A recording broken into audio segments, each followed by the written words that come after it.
Number 3, we have a 50-gram chunk of 80 degrees Celsius iron is poured into a cavity of a very large block of ice at 0 degrees Celsius. Now this question says how much ice will melt. We're still going to be using the same ideas, but one thing that you have to recognize here is that now we're looking at how much ice will melt. When we are working with a phase change, we have to incorporate a slightly different formula that includes the value for the heat of fusion or the heat of vaporization, depending on which phase change you're entering. But to start with, we're still going to be taking our 50-gram chunk of iron. So here's our iron. And I need to go back up. I believe the specific heat was 0.11. Yes, so iron is 0.11 calories per, jeepers criminy, 0.11 calories per gram degree Celsius. That is the specific heat of iron from the problem above. So when I figure out the heat energy, I'm still using the original same formula, okay, because the iron is not going through a phase change. Only the water is, or the ice. So I'm going to take my specific heat. I forgot to put my labels in there. So this is calorie GC times my mass, which is 50 grams, times, okay, now here, my delta T. My starting temperature is 80 degrees Celsius.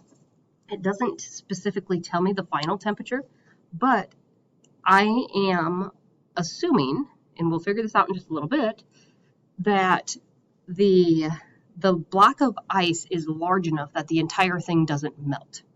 So that means the final temperature of my iron has to get down to 0 degrees Celsius.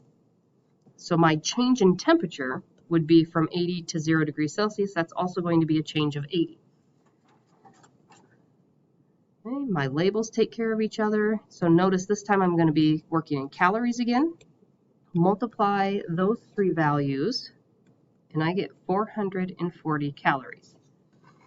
Now this is still going to be the amount of heat that goes into the ice, but what we're going to do differently is, because this is a phase change, our formula for a phase change is Q is equal to mL. And this is in your textbook in those math workout problems at the end of the chapter. It does take you through that second formula here.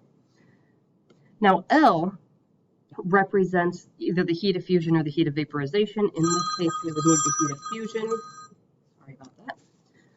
But Q is going to remain the same. So I would take my 440 calories is equal to the mass, which is what I don't know, how much ice.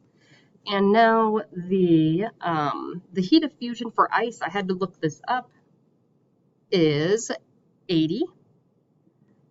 Oh, this is going to be ugly. Sorry about this.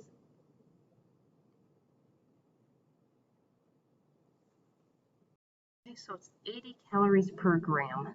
Now you'll notice there's no temperature in this because remember, during a phase change, the temperature doesn't change. So when I solve this, I would divide both sides by 80 calories per gram, 80 calories per gram, divide that, and I turn out to get 5.5 grams is equal to my mass of water.